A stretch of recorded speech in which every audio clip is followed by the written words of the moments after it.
Salam sejahtera Malaysia. Denyut nadi suara rakyat bergema di channel ini. Tuan-tuan dan puan yang dihormati sekalian, UMNO dalam bahaya, sungguh-sungguh dalam bahaya, kerana beberapa keadaan yang membuatkan UMNO terseret di dalam kebahayaan yang amat besar. Tidak dapat dinafikan, salah satu punca UMNO BN kalah PRU yang lalu kerana 1MDB Najib Razak. Lepas itu banyak lagi kes-kes penyelewengan yang lain yang akhirnya digunakan oleh musuh-musuh UMNO BN untuk menjatuhkan, dan akhirnya tersembam jatuh UMNO. Ada satu tulisan daripada seorang pakar politik di negara Malaysia, Profesor Datuk Muhammad Fazil Abdul Rahman, yang diterbitkan di BH Online, beritaharian.com, bharian.com.my, dengan diberi tajuk isu 1MDB terus meracun UMNO. Saya setuju, dan saya kongsikan kepada kamu tuan-tuan dan puan-puan yang dihormati sekalian, tulisan bijak pandai seorang profesor. Ibarat retak menanti belah, pelbagai kenyataan dan insiden berlaku sejak akhir ini semakin menyerlahkan lagi kekalutan sudah sedia melanda UMNO. Ia menjadi semakin parah, tuan-tuan dan puan-puan, terutama yang menyentuh krisis kepimpinan dan sokongan tertentu terhadap golongan berbalah dalam parti UMNO. Tuan-tuan dan puan-puan yang dihormati sekalian, kenyataan bersifat membuka pekung di dada disebabkan rasa tidak puas hati maupun atas nama pendirian ternyata menampakkan ketidakstabilan serta percakaran berterusan dalam parti yang mudah dapat dihidup. Lantas ia terus mengundang perpecahan dan kemunculan lebih banyak puak berbagai peringkat. Hal ini bukan kenyataan bersifat rekaan, sebaliknya dikutip daripada hasil ciptaan yang dicetuskan oleh parti sendiri. Sejak awal isu 1MDB meledak lagi, jelas kelihatan sudah ada percanggahan pandangan berhubung kes sensasi itu pada semua peringkat, baik dalam kalangan pemimpin dan pengikut sehingga kepada rakyat. Tidak heranlah sejak itu beberapa pemimpin parti secara terbuka telah membuat kenyataan dan komentar, sama ada secara langsung atau tidak, berhubung isu serta individu terpalit dalam skandal terburuk sejarah tanah air dan dunia, dengan pelbagai telahan dan andaian, sehingga mendorong kepada pendirian pribadi. Ada yang masih tegar menyokong, tetapi tidak kurang juga yang tegar menyanggah. Namun paling menarik dan terkini adalah kenyataan daripada timbalan Presiden UMNO sendiri, Datuk Seri Muhammad Hassan, atau lebih mesra dengan gelaran Tok Mat sendiri, yang melontarkan pandangan terhadap isu membabitkan bekas ketua lain sendiri, iaitu bekas Perdana Menteri Najib Razak. Muhammad, yang juga adalah ahli Dewan Undangan Negeri Adun Rantau, sebenarnya banyak membuat kenyataan menjurus kepada perlunya hukuman setimpal ditegakkan dan tindakan sewajarnya diambil terhadap isu yang menjadi liabiliti besar menghantui parti UMNO, sekaligus meranapkan UMNO dan Barisan Nasional BN pada pilihan raya umum yang lalu. Malah BN turut kelihatan sekutu kuatnya di Sarawak.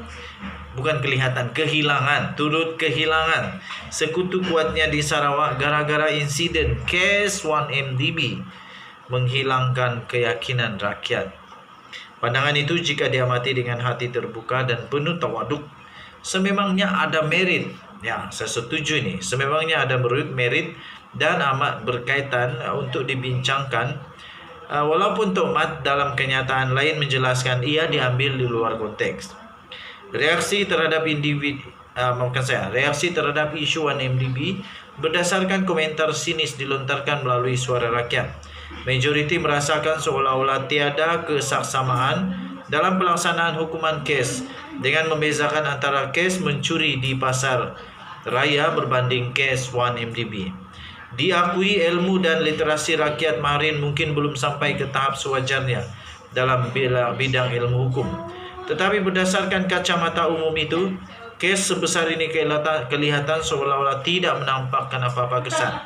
Bagi golongan ini, jika 2 mahkamah dan 4 hakim belum dianggap memadai, apalagi yang cukup. Dengan kata lain, inilah inti parti tersirat dalam kenyataan terkini Tok Matasan seperti yang disiarkan dalam portal yang boleh diakses oleh semua. Hakikatnya, kenyataan Tok Matasan itu boleh dibaca sebagai kerisauan dan kegusaran yang memang kena pada tempatnya. Liabiliti besar membelenggu parti masih belum menemui penyudah dan nukla lagi. Jadi bagaimana agaknya persediaan dan kekuatan parti boleh diperkasakan bagi menyiapsiagakan serta melengkapi diri untuk menghadapi PRU 15 nanti. Ini bukan soal keinginan membuak untuk melihat individu terpalit diumban ke dalam bersorak kemenangan atau mendukung prinsip keempat rukun negara semata-mata. Di samping itu, komentar Tomat lebih terdorong kepada soal survival parti, mengembalikan maruah parti yang tercalar dan keyakinan rakyat, ketegasan parti serta masa depan pemimpin dan pengikutnya sendiri. Malah, bagi kes seumpama ini, ia bukan soal UMNO sahaja. Kerana tidak kira sebelah mana, parti atau ideologi mana sekalipun, semua pihak terutamanya pemimpin parti dan ahli parti sendiri sejujurnya perlu untuk melihat kenyataan timbalan Presiden UMNO itu melalui mata hati dan panca indera luhur dan tulus. Bukan hanya mengikut kecenderungan dan sokongan atas nama individu atau apa alasan sekalipun. Dalam soal sebegini, tiada siapapun selayaknya yang boleh mengatasi undang-undang, kepentingan parti dan negara. Biar sehebat manapun individu yang diagungkan itu, jika survival parti dan kelangsungan urusan membina negara tergugat, angkara perbuatan mendatangkan mudarat, bersedia dan berlapang dadalah menerima hakikat dan ketentuan. Demikian mungkin antara maksud tersilat yang terkandung di dalam kenyataan timbalan Presiden UMNO yang perlu dipahami dan dihayati sepenuhnya oleh rakyat. Menyentuh mengenai PRU pula, mungkin tidak keterlaluan. Mungkin tidak keterlaluan untuk mengatakan jika senario sebegini terus menghantui parti bakal bertanding. Apakah tidak mustahil jika dikatakan hasil PRU nanti akan menyaksikan keputusannya akan tetap tergantung seperti berlaku ketika ini? Lalu apakah kita terpaksa mengharapkan kebergantungan melalui pemufakatan untuk membentuk kerajaan yang akan terus menyuburkan lagi insiden lompat parti sekiranya akta anti lompat parti tetap kekal membeku? Jika demikian, bagaimana agaknya nasib dan masa depan negara bertua ini tanpa kestabilan politik? Bukankah kita sudah terlalu banyak menghabiskan masa dengan pergelutan dan kekalutan perebutan kuasa, sedangkan jiran tetangga sudah semakin jauh maju ke hadapan? Renungkanlah. Ditulis oleh penolong Naib Chancellor Kepimpinan dan Pembangunan Universiti Malaysia Sarawak UNIMAS. Ditulis oleh Profesor Datuk Muhammad Fazil Abdul Rahman. Denyut nadi suara rakyat bergema di channel yang kita jumpa lagi. Bye-bye.